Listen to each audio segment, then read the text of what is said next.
This is Rabbi Avraham Gombiner. He says, nearly, it seems to me, that nevertheless, this is someone who is nevertheless able to speak in front of the king. This is going off of text 6. In text 6, it says you're not able to speak the words appropriately, but then he says, nah, I think you're still able to speak in front of the king, which I'm pretty surprised by.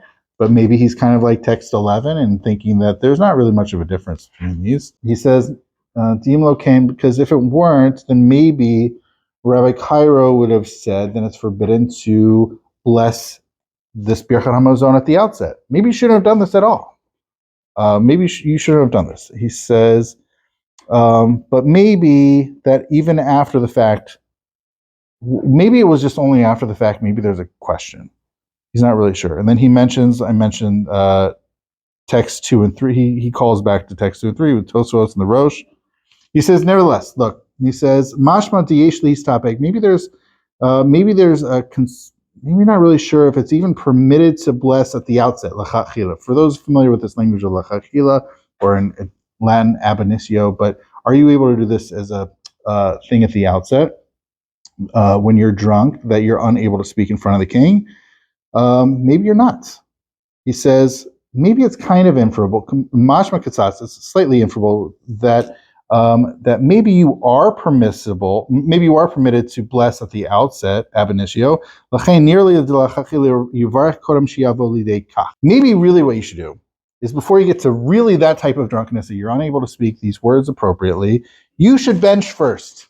You should do your Birkat Hamazon, and then just keep getting drunk. Because after all, then he says, and if it happens that you actually get drunk or more drunk, because after all, it's still a Torah level requirement. This requires thinking about the situation.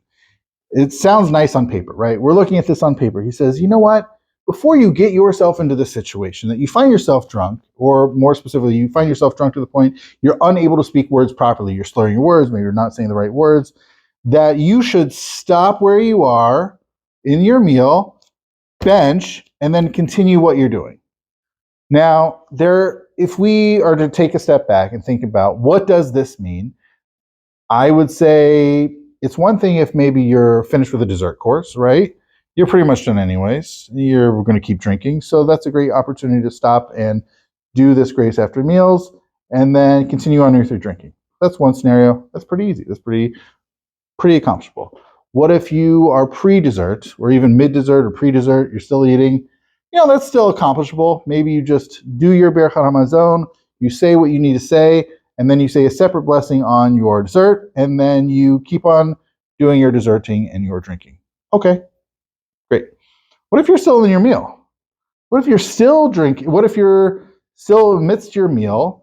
Now, we could talk about this in different ways. This is, maybe you are done with your bread consumption, and you feel at this moment in time it's okay, it's appropriate, I'm going to do Birkat Hamazon, but after this, all subsequent consumption, maybe I'm still having some chicken, maybe I'm still having some, salad or sides, and I'll just say separate blessings for each and all of them, and then I'm going to keep also on drinking, and then I'll say the appropriate after blessings for all of them. Okay, but what if you're still in your meal, and you are still having bread on your mind to consume?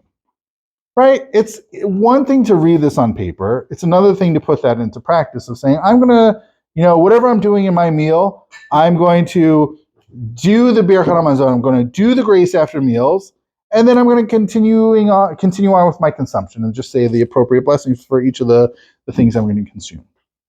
So it's grace before meals.